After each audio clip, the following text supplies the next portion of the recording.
Annyeong. Perkenalkan, nama saya Mirnawati. Saya siswi dari Akademi Farmasi Yamasi Makassar. Oke, di sini saya akan menjelaskan tentang sistem reproduksi pria. Yuk kita bahas satu persatu. Oke, pertama-tama pengertian sistem reproduksi pria.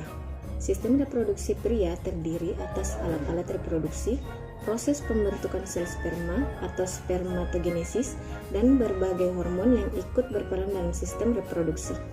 Alat reproduksi pria berfungsi untuk menghasilkan sel kelamin pria, yakni sperma. Di samping alat itu, alat reproduksi pria juga berfungsi dalam proses pelepasan sperma ke saluran sel kelamin wanita. Pria memiliki serangkaian alat reproduksi dan di dalam alat ini berlangsung pula proses pembentukan sperma.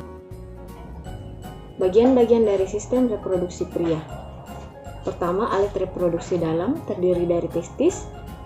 Kedua, saluran dan kelenjar pelengkap atau kelenjar aksesoris terdiri atas pertama, vasa efferentia atau ductus efferens, kedua, epididymis, ketiga, vas deferens, keempat, canalis inguinalis, keempat, uretra penis, ketiga, alat kelamin luar terdiri atas penis dan skrotum.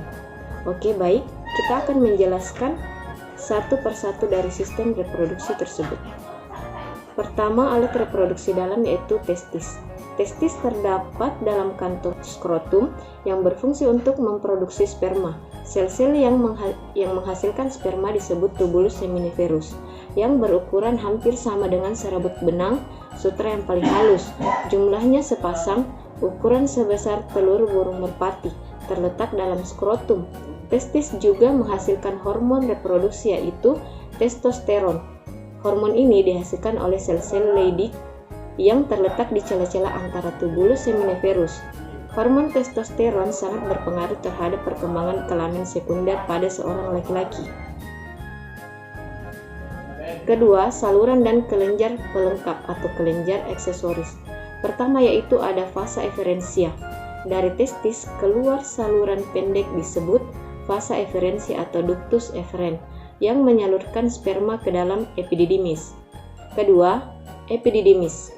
Jumlahnya satu pasang, merupakan saluran yang keluar dari testis, berkelok-kelok di luar permukaan testis sepanjang kurang lebih 6 meter. Berperan sebagai tempat pematangan sperma. Selama perjalanan ini, sperma menjadi motil dan mendapatkan kemampuan untuk membuahi. Epididymis terbagi atas 3 struktur, yaitu caput atau kepala epididymis merupakan bagian terluas. Bagian ini menerima spermatozoa dari testis. Sperma yang masuk pada bagian caput masih sangat cair. Kedua, korpus atau badan epididymis berfungsi sebagai tempat sperma dimatangkan. Bagian ini terletak setelah bagian caput atau kepala. Ketiga, cauda atau ekor epididymis berperan penting dalam mengentalkan sperma. Fungsi epididymis yaitu pertama, tempat spermatozoa melakukan proses pematangan sehingga mampu membuahi ovum. Bagian cauda epididymis berfungsi sebagai tempat penyimpanan sperma, membuat suspensi spermatozoa encer yang berasal dari testis menjadi lebih pekat. Berikutnya, mengangkut spermatozoa dari vasa efferentia ke vas deferens. Spermatozoa yang dikeluarkan tubulus seminiferus belum mampu bergerak, perlu pematangan di dalam epididymis. Spermatozoa mengalami pematangan selama 18 jam sampai 10 hari. Epididymis mensekresi banyak cairan yang mengandung hormon, enzim, dan gizi khusus untuk pematangan spermatozoa. Ketiga, vas deferens. Vas deferens jumlahnya sepasang. Saluran lurus mengarah ke atas panjang sekitar 18 inci, merupakan kelanjutan epididymis dan ujung salurannya berada dalam kelenjar prostat.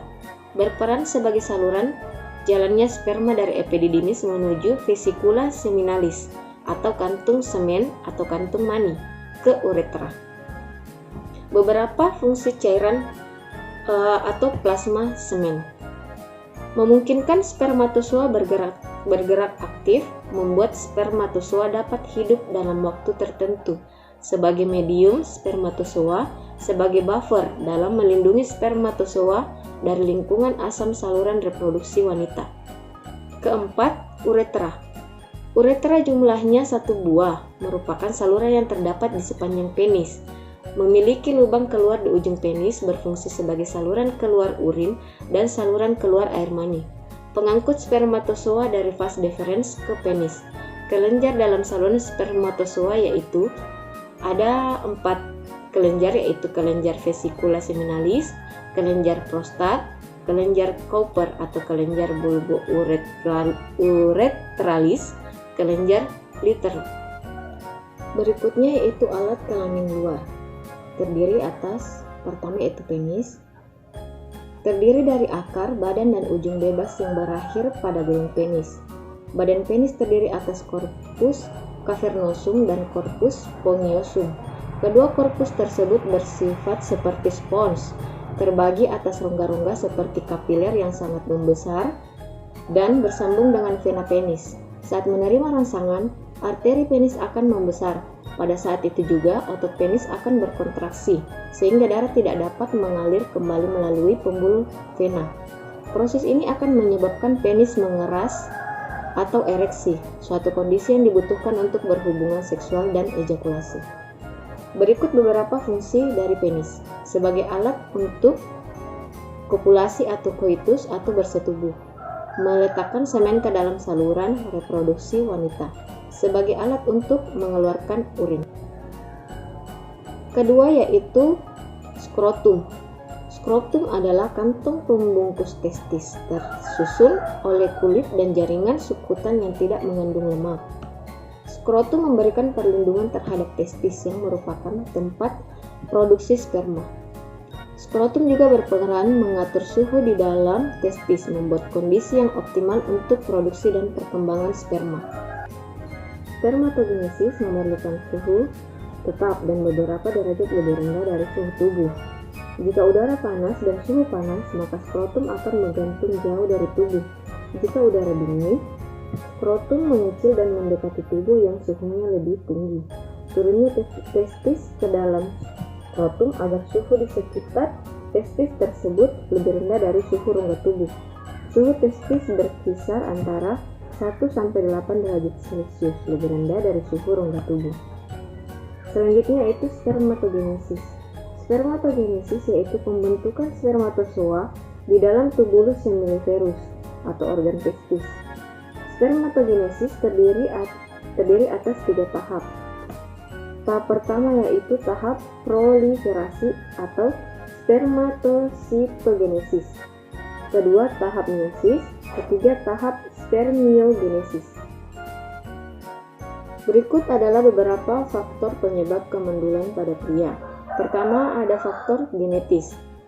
Meliputi sindrom Klinefelter, adalah suatu kondisi genetik ketika laki-laki lahir dengan salinan kromosom X tambahan. Sebagian besar pria dengan kondisi ini menghasilkan sedikit atau nol sperma. Kedua, ada sindrom Down atau cryptorchidisme, yaitu kelainan genitalia kongenital pada anak laki-laki. Faktor predisposisi terjadinya hal tersebut adalah prematuritas, berat bayi baru lahir yang rendah, kecil untuk masa kehamilan, kembar, dan pemberian estrogen pada trimester pertama. Kedua, ada faktor hormon, meliputi produksi FSH dan LH menurun, spermatogenesis terganggu. Berikutnya, hipogonadotropin menyebabkan hipogonadisme, yaitu kegagalan gonad, produksi testosteron pada pria terhambat. Faktor ketiga yaitu faktor anatomi. Faktor anatomi meliputi cryptorchidisme yang tadi saya jelaskan. Kedua, testis menggantung tanggung dalam kanalis inguinalis. Ketiga, varikokel adalah pembengkakan pada pembuluh darah vena dalam kantong sakar atau skrotum. Berikutnya yaitu testis berukuran kecil. Faktor berikutnya yaitu faktor saraf, meliputi impotensi. Impotensi yaitu kondisi ketika penis tidak mampu ereksi atau mempertahankan ereksi walaupun terdapat rangsangan seksual. Penyebabnya bisa karena psikis atau kelainan saraf menuju genitalia luar. Faktor berikutnya yaitu faktor penyakit. Faktor penyakit terdiri atas mumps or CIS, yaitu peradangan pada testis yang disebabkan oleh virus mumps. Selanjutnya yaitu prostatitis. Prostatitis yaitu pembengkakan kelenjar berukuran kenari kecil atau sering dikenal dengan prostat yang menghasilkan cairan sperma. Penyebabnya mungkin termasuk infeksi, cedera atau gangguan sistem kekebalan tubuh. Epididymitis yaitu peradangan saluran di belakang testis yang menyimpan dan membawa sperma disebabkan oleh infeksi atau penyakit menular seksual. Posttestikuler yaitu infeksi gonore dan sifilis. Berikut yaitu kebiasaan yang berlebihan seperti perokok berat, alkoholik, pekerjaan yang dekat dengan sumber panas dan sumber radiasi. Oke, itulah tadi sekilas pembahasan tentang sistem reproduksi pria. Kurang dan lebihnya mohon dimaafkan. Terima kasih telah menonton channel ini. Jangan lupa like and comment, share, subscribe video ini. Thank you.